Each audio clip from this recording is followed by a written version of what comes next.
Hi, my name is Charlotte Willis, and I'm here today to talk to you about the importance of making information systems accessible to the visually impaired in your Texas state agency and what you need to do to help.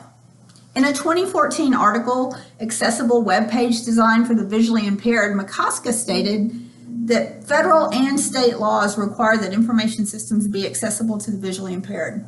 Some of those laws include federal laws, like Section 508 of the Rehabilitation Act of 1973, the Americans with Disability Act of 1990, and Web Content Accessibility Guidelines, commonly called WCAG, created by the World Wide Web Consortium. And there are a couple of state laws too.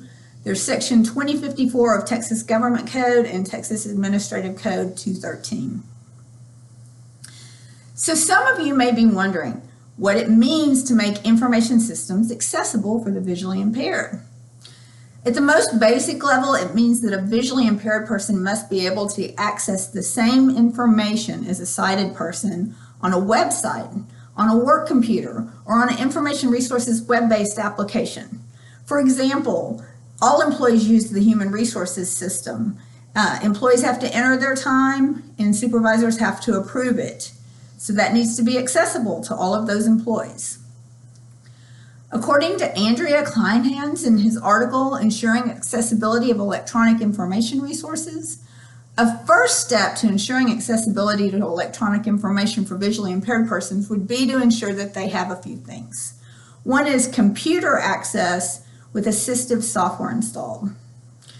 Assistive technology is a software program installed on the computer. The software reads the code and provides an audio translation to the person as they scroll through the text, the same text a sighted person would be reading. It takes some training to use assistive technology. The audio version provided reads the code exactly. So it not only says the words or numbers in the code, it also provides special indicators like commas and periods. So the output sounds very monotonous and choppy to the untrained ear. So what are some of the areas that need to be addressed? Well, you need to address your internet and intranet websites, your word processing documents such as spreadsheets, Word documents, PowerPoint presentations, or web-based systems that employees and clients access. How do you, another question I get sometimes is, how do you set up an accessibility program in a large organization? So typically, you need a centralized group to create and implement agency policies concerning specific requirements within the organization. But you can't stop there. Divisions such as information technology and the communications department must provide guidance by developing accessibility style guides. And they have to ensure that proper testing is happening when making changes to those IT systems.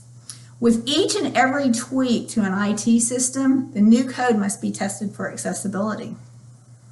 In my earlier example of a human resources system, for instance, it must be accessible to the visually impaired individual. They must be able to perform the same functions as a sighted person. Every time the IT department or a vendor updates the HR program, it has to be tested for accessibility before that version can be released. Now, the state does allow for an exception process. But the requirements are steep. You must document why the effort's too large to tackle right now. You must document what workaround will be used by a visually impaired person. You must document when the issue will be fixed, and typically the agency head must approve this exception. So what can happen if you do not comply? Well, some lawsuits have been filed against state agencies by individuals who do not find the system accessible. I actually have a little experience with that. Many years ago, there was a lawsuit filed against our agency, and I was asked to be an agency representative in the deposition. That was 7 hours going through stacks and stacks of emails and documents, getting questions asked. In some cases, agencies agree to certain improvements by a certain date. That's what we did. But in some cases, fines are ordered. So, let's look one more time at what you should do. Review your organization to ensure clarity on who is responsible. Get the proper policies and processes in place.